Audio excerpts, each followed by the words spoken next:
Assalamualaikum, salam sejahtera, salam Malaysia Madani. Saya Muhammad Didi Muhammad Tamidi, wartawan anda pada hari ini. Pada hari ini, 23 Mac 2025, sekolah kami telah melancarkan program pemangkasaan nilam peringkat sekolah. Mari kita saksikan.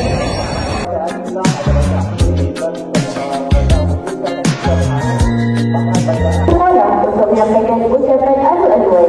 Cuba silakan. Jadi setiap bahan bacaan ada matanya tersendirilah. Okey, lebih tebal ataupun lebih banyak untuk surat bahan bacaan itu sebenarnya matanya lebih tinggi. Okey, berbanding dengan kamu hanya membaca seperti poster atau infografik. Okey, kenapa kena kejar mata ni? Okey, mata ni hujung tahun sistem akan generate, okey, akan janakan bintang yang setiap baca di kalangan pelajar. Ini bukanlah satu perkara yang baru. Nanti ilmu amalan membaca. Memula cinta dengan tanganku. Oh kasih, jalani berdua selamanya. Dalam bisikan cintaku, takkan ku lepaskan dirimu. Singaran cintakan demi jiwa.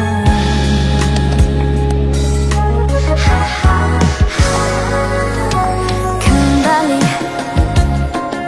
ku di pelukanmu yang terindah. Nostalgiaku,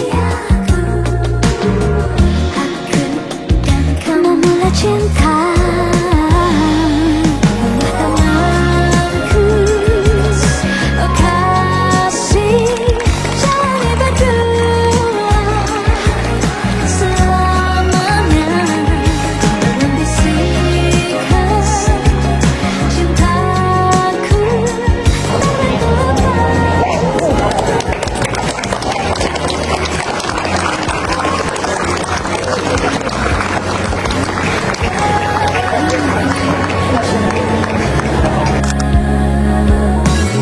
sama-sama kita harungi semua. Jangan ada ragu di dalam jiwa. Kemanapun mataku kan memandang. Itu saja pada episod kali ini. Sekian, terima kasih.